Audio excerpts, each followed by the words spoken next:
Bonjour, bienvenue à tous, bienvenue sur Patrimonia édition 2024, jour 2. On va parler crypto ce matin. Alors est-ce qu'on peut mettre des cryptos dans son assurance vie ou dans son PER? Il y a peut-être une solution. On en parle avec Quentin Barou. Bonjour Quentin. Bonjour Fabrice. Vous êtes membre de l'équipe distribution pour la Suisse, la France, le Benelux de 21 Shares.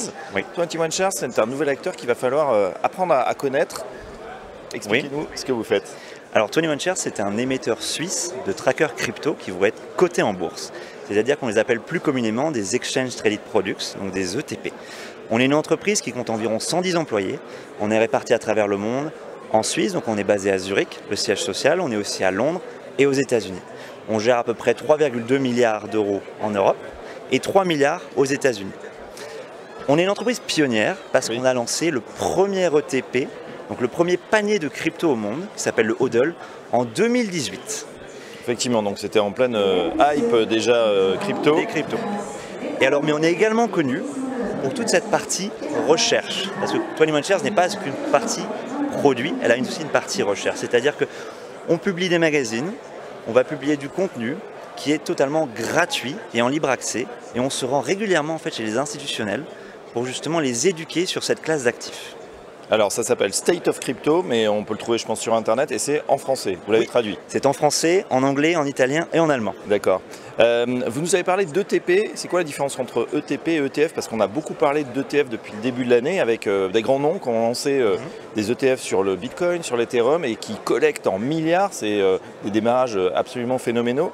Là vous nous parlez d'ETP, c'est quoi la différence? Alors il y a eu un engouement massif sur les ETF américains qui ont été lancés par des très grandes sociétés. On a aussi des ETF aux États-Unis. Ils ont collecté, on est à peu près sur des montants autour des 50-60 milliards, donc sur des ETF Bitcoin et Ether qui ont été lancés aux États-Unis. Qu'est-ce que ça change? C'est que les Européens en fait n'ont pas accès. Forcément, ça a mis une image et un engouement sur cette classe d'actifs, mais les Européens n'y ont pas accès. Pourquoi? Pour des questions réglementaires, les Européens n'y ont pas accès. Donc qu'est-ce qu'ont les Européens? Les Européens en fait ont des ETP, des Exchange Traded Products. Ok. Les cryptos ne rentreront pas dans le cadre UCITS, donc ne peuvent pas rentrer dans les ETF, mais peuvent rentrer dans d'autres structures, c'est-à-dire les ETC et les ETN. Et nous, on va se situer dans la catégorie des ETC, les Exchange Traded Commodities. Et Quentin, donc quels sont les types de produits que vous proposez? Est-ce qu'on va pouvoir faire, comme on entend, je sais pas, du Bitcoin, de l'Ethereum, du Solana, d'autres? Alors, on offre aux investisseurs une manière très simple, dans un cadre réglementé en fait, de s'exposer aux cryptos, au marché des cryptos, sans justement avoir besoin de créer un compte ou un portefeuille. C'est-à-dire qu'on va proposer la plus large gamme au monde. On a 43 produits au niveau européen. Donc on va passer par des expositions simples, donc les basiques, Bitcoin, Ethereum, Solana. On va trouver peut-être des plus petits comme du Polkadot, du Chainlink, mais on va aussi avoir des expositions multiples, un top 5, un top 10, un mix entre de l'or et du Bitcoin et même des produits short parce qu'on peut aussi prendre des positions à l'inverse, donc contre le marché, sur du Bitcoin et de l'Ethereum. Ça c'est pas mal puisqu'on sait que c'est extrêmement volatile. Alors on le disait en introduction, c'est vrai que le Graal, ça serait de pouvoir mettre ce type de produit en assurance vie ou pourquoi pas sur un PER. Est-ce que c'est possible aujourd'hui? Alors, nos produits sont sous MiFID II, donc nos 43 ETP. Donc de facto, ils sont éligibles sur les comptes titres. On est présent sur plusieurs comptes titres en France et notamment sur la partie européenne.